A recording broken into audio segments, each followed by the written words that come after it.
investigador en este seminario. Está en el Instituto Mora, que es un instituto de investigación muy importante de México. Él es colombiano de nacionalidad, pero ha sido seleccionado primero para hacer una maestría y ha hecho su tesis de maestría sobre el tema del tabaco y ahora está realizando su tesis doctoral.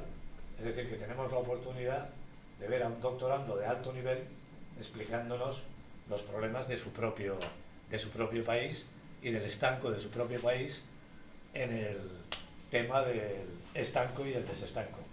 Es una alegría que la Casa Museo León y Castillo haya podido financiar la traída de Joan Sebastián. ¿Sebastián o Sebastián? Sebastián. A que esté con nosotros. Por tanto, te damos la bienvenida en esta tierra de Gran Canaria y gracias por compartir con nosotros tu trabajo. Bien, buenas noches. Muchísimas gracias por su asistencia. Agradecer a la Casa Museo León y Castillo por albergar pues este evento y pues ya lo mencionó doctor Santiago por haber hecho posible pues mi mi bienvenida, ¿no? Un poco voy a hablar sobre el proceso y las razones que llevaron al desestanco en Nueva Granada, que actualmente pues sería el territorio colombiano. Pero para ello, pues primero me voy a referir a las críticas que suscitó el estanco, el establecimiento en el periodo colonial, ¿no?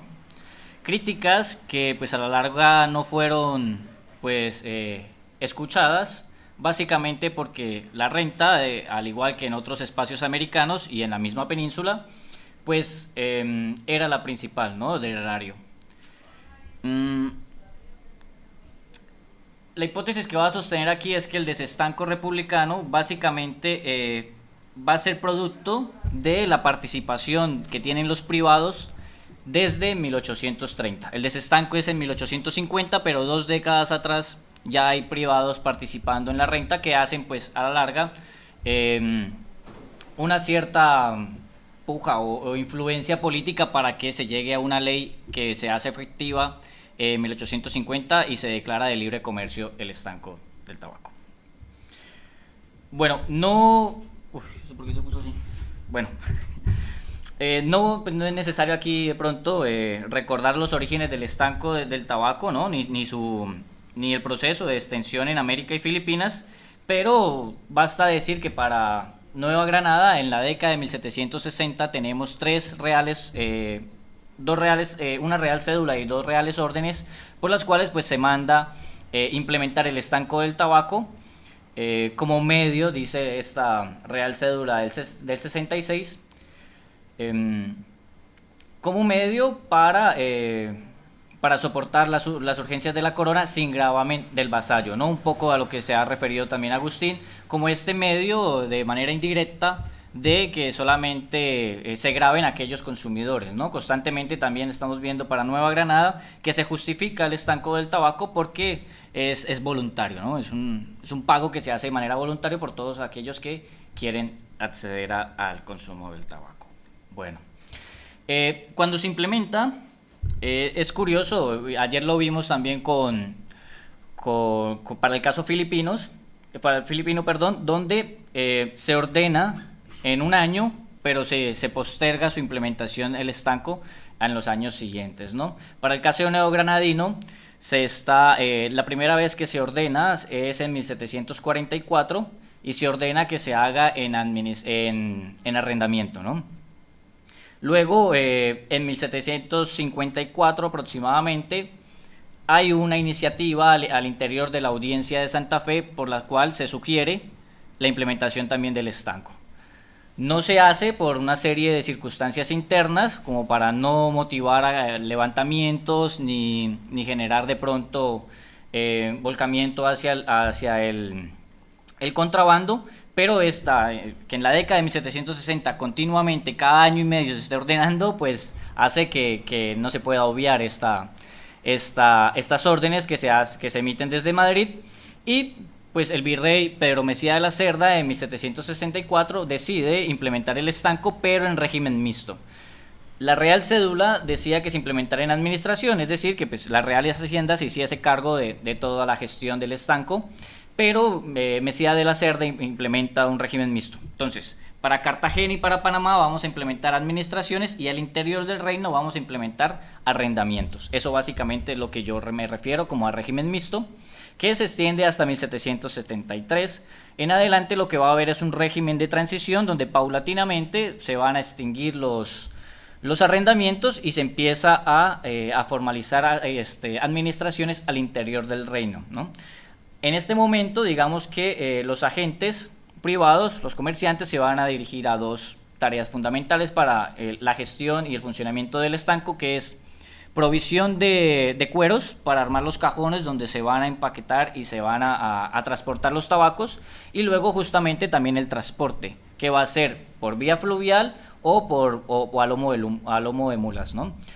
Después de 1780 lo que tenemos es un régimen de administración plena donde en efecto ya no existen arrendamientos y considero que es un estanco fuerte que logra muy buenos rendimientos, en parte porque se implementan tribunales, administraciones, oficinas propias que permiten este tipo de crecimiento. Bueno, entonces, esto es Nueva Granada.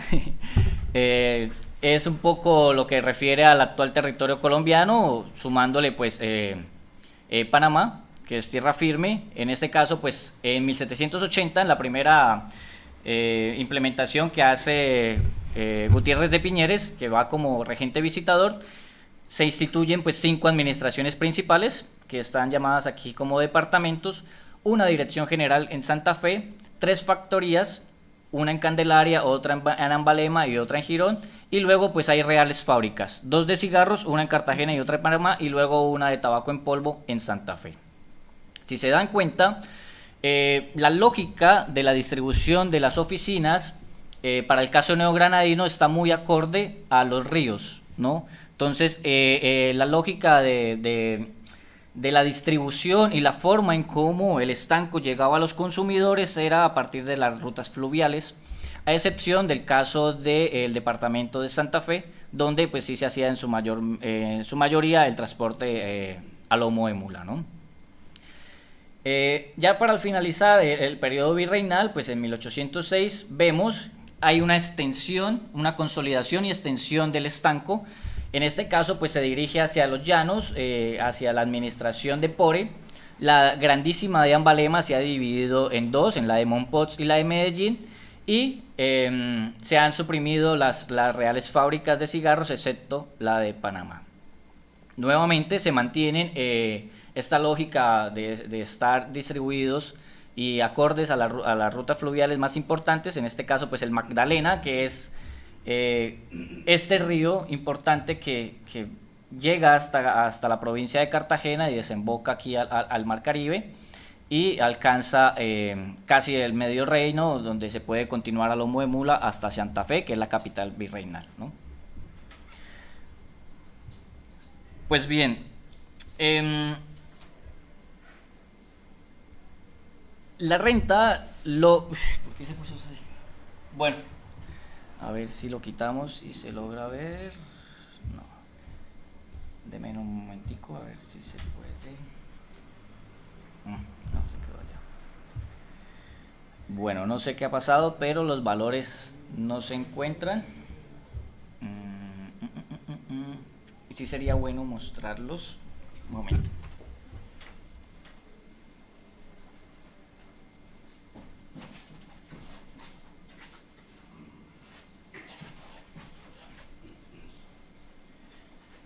Lo que sucede es que, por ejemplo, a diferencia de la península, donde se van a aumentar los precios del tabaco, pues, se alcanza como un cierto techo fiscal, ¿no? Donde hay 2 formas de aumentar los ingresos, ¿no? Una sería de pronto aumentar el precio del tabaco y otra pues llegarle a más personas y aumentar la base de gravamen de los consumidores, ¿no? Para el caso neogranadino se intenta un aumento de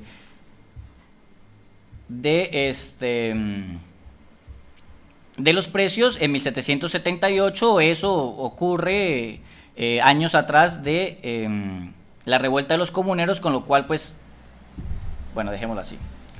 Con lo cual, pues, no se lleva a buen término otro intento de aumentar los ingresos del estanco a partir de aumentos en el valor de la hoja, ¿no? Entonces, como habíamos visto en el mapa, lo que se intenta es llegarle a más cantidad de consumidores con el establecimiento de nuevas oficinas. Esta gráfica, que bueno, no están los valores dentro, pero más o menos se puede ver a partir de la columna a la izquierda, que va en ascenso. Está hecho a partir de los estados generales que presentan los virreyes en sus relaciones de mando y agrupados por quinquenios. Vemos que progresivamente, si bien no son los mismos ingresos que genera la renta en el Perú o en Nueva España, son ingresos importantes para el virreinato, ¿no? ¿Qué moneda estamos hablando? En pesos. Estamos en pesos. Entonces, cerca alcanza los 2.300.000, pues son ingresos totales, ¿no? Brutos, ¿no? Bien, pese a ello, pues hay una serie de críticas al estanco que pues igual también una de esas críticas las encuentra para el caso de Perú y Nueva España, que pues tienen ingresos muy superiores, pero para el caso de Nuevo Granadino, estas críticas, como no se aumentó el precio de la hoja, pues están dirigidas a otros puntos, ¿no?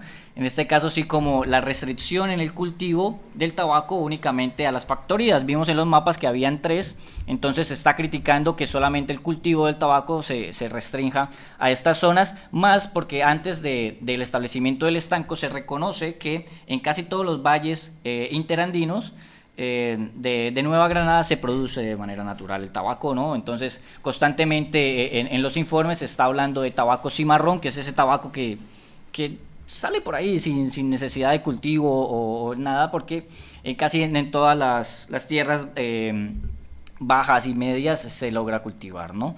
La otra de las críticas que se hace en estos tratados como tal o informes es el elevado número que tienen las fábricas y las administraciones del estanco. Progresivamente lo que vamos a observar es que se extinguen fábricas y luego pues se comienzan a unir junto con las administraciones de aguardientes para abaratar costos al erario, ¿no? También se está criticando que no se vende el tabaco suficiente que debería haber, con lo cual pues se da ideas relacionadas al nivel que alcanza el contrabando al interior del virreinato. Lo cierto es que, bueno, estos 4 pensadores, que son Francisco Silvestre, Pedro Fermín de Vargas, Antonio Nariño y José Ignacio de Pombo, pues van a proponer en conjunto, aunque pues escriben en años distintos, que el comercio libre va a ser más beneficioso al Estado virreinal que el mismo monopolio, ¿no? En común, pues se puede encontrar que si era por recursos, explicaban ellos que sería más provechoso permitir el comercio libre y gravar pues las transacciones con la alcabala y el almojarifazgo, o incluso pues a partir de contribuciones directas sobre la producción o el capital, ¿no? Sin embargo, pues pese a estas críticas, ni siquiera se discutió en las esferas del gobierno virreinal pues la reducción o la eliminación del estanco, básicamente por los ingresos que generaba, ¿no? Y más aún, lo que se observa es que va a haber intentos serios por no solamente consolidar, sino extender el monopolio casi a la totalidad del reino, como lo vimos con la administración de Pore en los llanos, ¿no? ¿Qué sucede, no? Pues que llega justamente el proceso de independencia, y es allí donde las juntas de gobierno van a hacer una desestructuración fiscal, ¿no? Hay juntas de gobierno que en algunos casos suprimen el régimen del estanco, hay otras que pues lo mantienen, pero digamos que de una manera un tanto menguada, porque se ha desestructurado todas estas comunicaciones que existían entre factorías, administraciones principales, administraciones particulares, estanquillos, en parte porque el territorio de Nueva Granada pues se va repartiendo, ¿no? Se va repartiendo entre las fuerzas patrióticas y los realistas. Donde se llega a suprimir el estanco, pues se habilita el cultivo y el comercio libre, y pues se graba su actividad usualmente, ¿no?, con el 2% de la alcabala. parte de esa desestructuración fiscal que existe en el reino es porque varias juntas comienzan a retener los caudales y o se niegan a remitir los mismos los dineros pues a las otras tesorerías o las cajas reales, ¿no? Lo cierto es que en el periodo que se comprende en la historiografía colombiana como el interregno y pues la restauración, lo que tenemos son modelos de administración provincial, ¿no? Con autonomía en la toma de decisiones acerca de los ingresos y los gastos fiscales. De ello, pues todo un derribe de estas conexiones, y vemos, por ejemplo, que José María Córdoba en 1820, que está en la provincia de Antioquia, le pide al vicepresidente Francisco de Paula Santander que le remitan el tabaco porque es allí en Antioquia donde se requieren recursos para mantener las tropas que están ahí en la provincia, ¿no? Bien, la reanudación, esta lámina es una lámina muy hermosa de la Comisión Coreográfica que pues es una acuarela, ¿no? Que representa el interior del caney y donde están insertando pues hojas los cosecheros. Caney es como llamas al secadero. El caney. Con Y. Sí. Bien, ya en una aparente calma política es donde pues se comienzan a debatir, ¿no?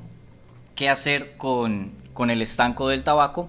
Básicamente porque en muchas juntas, en muchas regiones ya se había pues abolido el estanco del tabaco, pero cuando se comienzan a reunir en el Congreso, pues se dan cuenta que la nueva república necesita recursos, ¿no? Y ¿qué era lo que sostenía en buena parte el virreinato? Pues las rentas estancadas, que para el caso neogranadino era aguardiente, tabaco, naipes y pólvora, ¿no? Para el caso del tabaco, pese a las críticas que nuevamente comienzan a debatirse en el Congreso, pues nada, se acuerda, ¿no? Pues esta ley del 29 de septiembre de 1821, donde se deja como esta puerta abierta de que se va a abolir el estanco, pero por lo pronto toca conservarlo, ¿no? Toca conservarlo y lo que se observa es que para la primera mitad del siglo XIX, el estanco va a mantener tanto la misma organización y estructura que tenía el estanco del tabaco para el periodo virreinal, ¿no? Y pues la lógica para aumentar sus ingresos pues va a consistir justamente en agrandar la oferta e incrementar el número de expendios buscando pues un aumento del consumo de la hoja, a la vez que pues implementaban estrategias para abaratar costos de funcionamiento, que era pues una de ellas podría ser asignar sueldos variables a los empleados de la renta y pues se les pagaba según las ventas que hiciesen, ¿no? Esta ley, por ejemplo, va a mantener también nuevamente el cultivo en las áreas especificadas. Es interesante porque abre también esta posibilidad de empezar a exportar el tabaco, ¿no?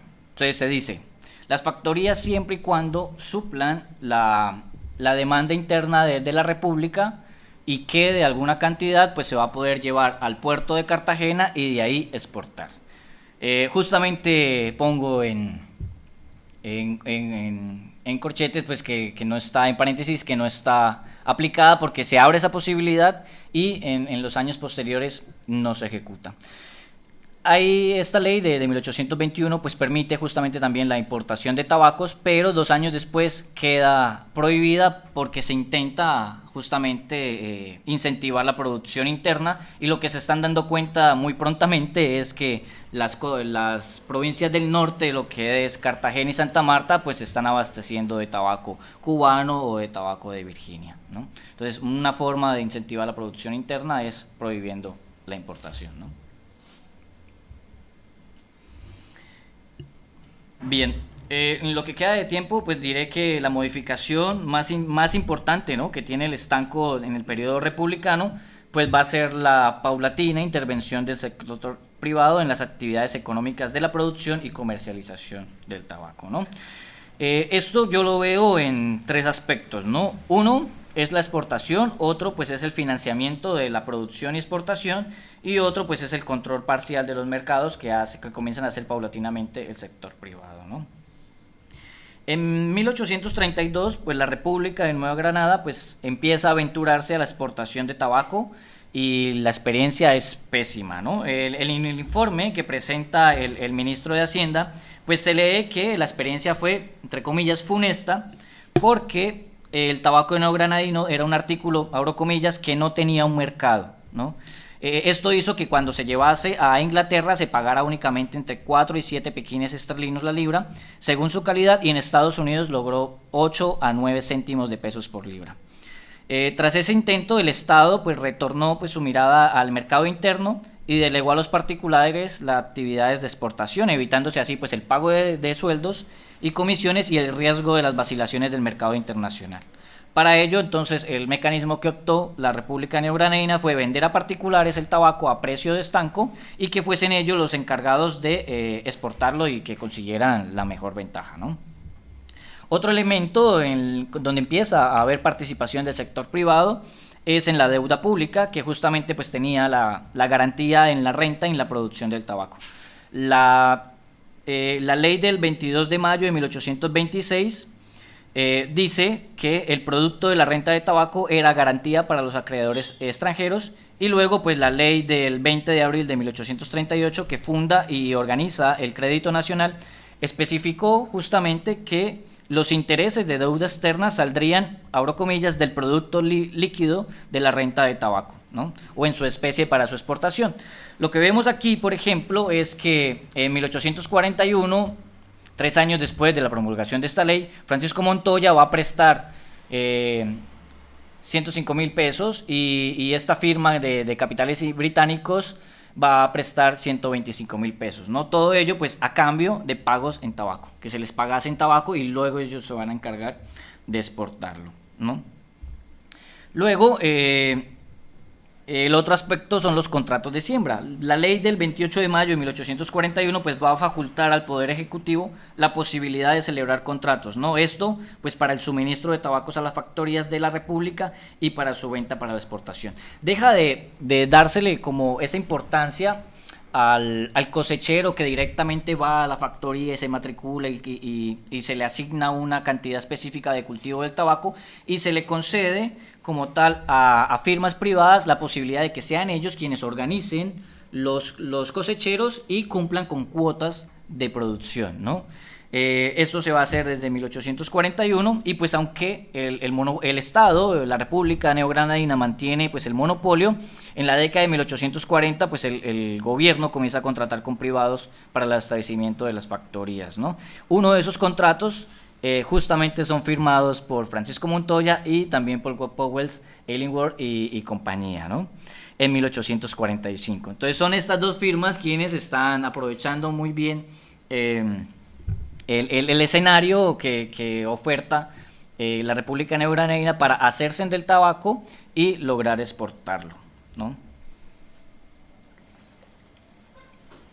Entonces, el reemplazo, estos contratos lo que van a hacer es reemplazar, insisto, el sistema virreinal de cosecheros matriculados, y por el que pues las compañías van a comprar directamente el tabaco, que lo podían hacer de su forma cruda o de la forma aliñada, ya sea pues para venderlo de una u otra forma al mercado internacional, ¿no? Para las compañías, el beneficio pues estaba en aumentar la producción y calidad del tabaco cultivado al alinearlo en ocasiones ellos mismos con el objetivo pues de obtener excedentes de calidad para ser exportado y aumentar la demanda en los mercados extranjeros. Para el Estado, que uno pensaría, bueno, ¿cuál es el beneficio del Estado? Pues era obtener tabaco de calidad para la demanda interna a un precio pues que era 7% inferior a los pagados directamente a los cosecheros, y como la compra pues se realizaba ya con el tabaco terminado para su expendio, pues el gobierno pagaba aproximadamente 5% menos a lo que debía costear antes para el empaque del tabaco, ¿no? Bueno, pues no me detendré mucho en este aspecto, pero es con la firma de contratos cuando Nueva Granada se inicia la siembra de tabaco a gran escala para exportar. Un ejemplo muy breve es que en la factoría de Ambalema, por ejemplo, se contabilizaba en 1834 un total de 1.300 cosecheros, quienes sembraban el tabaco en un promedio de 6.800 matas al año.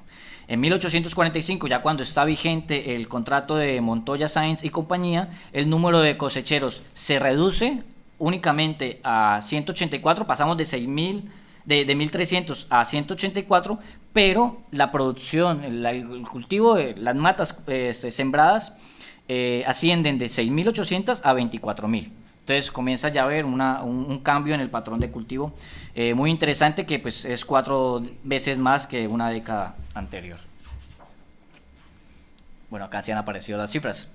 Bien, aunque estas medidas pues justamente le permiten al Estado neogranadino aumentar sus ingresos, ¿no? Como puede observarse en la gráfica, en la década de 1840 se observa es un monopolio en el que la exportación de la hoja y la financiación de la producción está básicamente intervenida por compañías privadas, ¿no? Poco hemos hablado aquí del contexto global. Ayer Santiago muy bien nos ilustró qué está sucediendo para mediados del siglo XIX, pero es sin duda el apogeo de la política comercial hacia el liberalismo durante el siglo XIX que influye en Nueva Granada, y se crea un ambiente y una reforma fiscal que busca es incentivar la apertura comercial con productos que le permitan insertarse en el mercado mundial, y otra forma es rebajar aranceles y empezar a eliminar los monopolios fiscales, que para ese entonces ya es que se consideran una barrera que les impide a los estados, sobre todo los latinoamericanos, insertarse en este mercado internacional, ¿no? Florentino González, que va a ser secretario de Hacienda en Nueva Granada entre 1846 y 1848, creía, por ejemplo, que el futuro de la República yacía en las exportaciones de productos agrícolas y tropicales en mercados extranjeros, ¿no? Lo que creía pues González era finalmente una idea, una propuesta que rondaba el pensamiento económico de los neogranadinos desde mediados del siglo XIX, y podemos inclusive rastrearlo en estas 4 críticas serias que existen en el periodo virreinal, ¿no?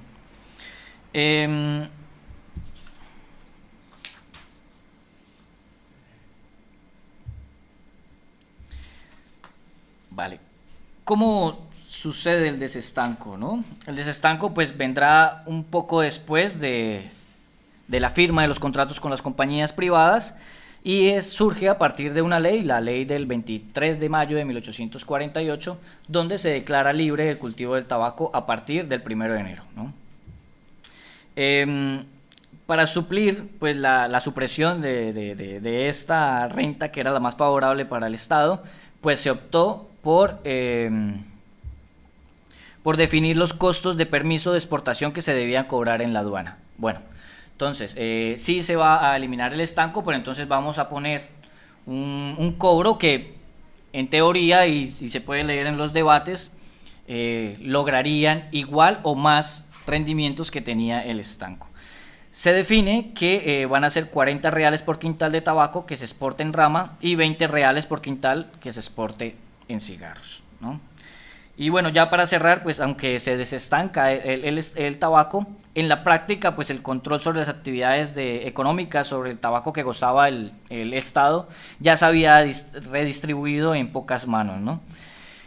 Yo opino que pues, no se efectuó una supresión, en cambio sí hubo una institucionalización de monopolios privados de grandes empresas dedicadas al negocio del tabaco, que ya años atrás pues ya habían participado en su mercado, fuese por préstamos al gobierno o fuese por estos contratos de cultivo, ¿no?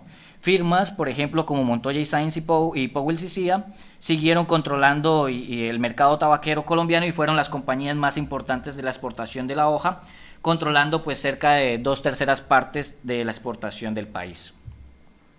Ya con esto cierro, y es que años después que el monopolio dejara de funcionar, pues empieza a ver que el tabaco comienza a ser un producto importante en las exportaciones, ¿no?